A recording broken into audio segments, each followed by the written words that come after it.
Hey, Mrparka here to review one from Brain Damage Films, and this is Slaughter Daughter. Title is pretty funny. It would suggest something very cheesy, and actually this movie isn't cheesy at all, really. I didn't think so.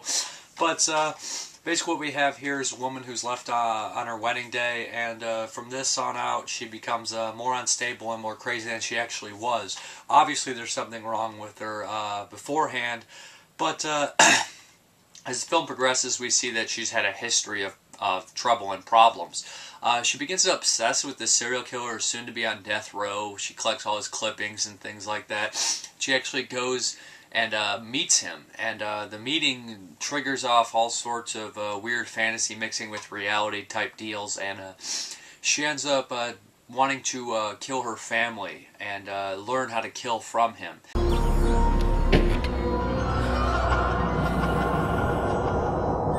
Just gonna walk out of here and forget all about me? Just gonna leave me here to rot? Huh? Never.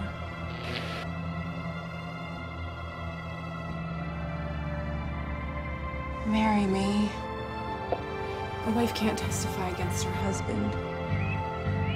Silly, silly, silly girl. You think you know me? You know how many letters I get from chicks like you? Bored broads see me on TV, think they know me. I'd give you everything if you let me. Anything. Doesn't matter. Either way, I'm a dead man. I'm not like them. I'm like you. Teach me.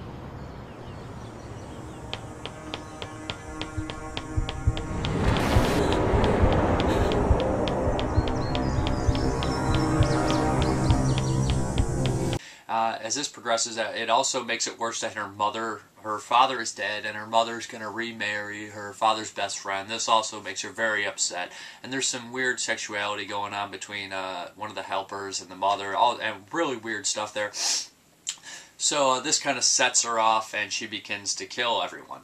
There's some really good music in this movie. I thought the score was great, kind of reminiscent of Euro horror movies. And the choice of soundtrack, there's a lot of other songs in here, is also very good. Not your typical kind of music that would be crowded in a horror movie. I appreciated the soundtrack and the score. I dug it quite a bit. And it also has, I can't remember the guy's name, but he's from Mr. Bricks. He plays a serial killer. He has a tattooed face. He actually does really great in this role, I think. It's very convincing. And Ruby LaRocca is also in it, LaRocca, and she does alright. I thought the lead girl in this also did very well. There's some really cool kind of grim stuff in here, that she sends a serial killer her finger in an envelope and stuff like that. And there's not many special effects until the very end. There's two kind of gratuitous violent scenes, and they use slight CGI mixed with it, and I think that a slight CGI mix with the gore can help a lot, and it looked pretty decent at the end. Like I said, I do enjoy the plot, the idea that this woman contacts a serial killer and starts trying to learn from him, and obsesses over the killer and ends up kind of snapping in this high-rise, nice little apartment type deal. There's not many characters in here, but the film is not overly long or anything like that, and it does a good job mixing reality with fantasy. It has a good score, good soundtrack, pretty solid performances, especially from our killer. And all around a pretty decent movie that has like a Euro vibe going on to it. I would recommend Slaughter Daughter. If you could see it, check it out. I know a lot of people might not dig this. The DVD comes with original web episodes, promo video, blooper reels, deleted scenes. So I didn't expect too much out of this, because I expected it, like a cheese fest, which I love cheesy stuff, but I wasn't sure with the title how it was going to be.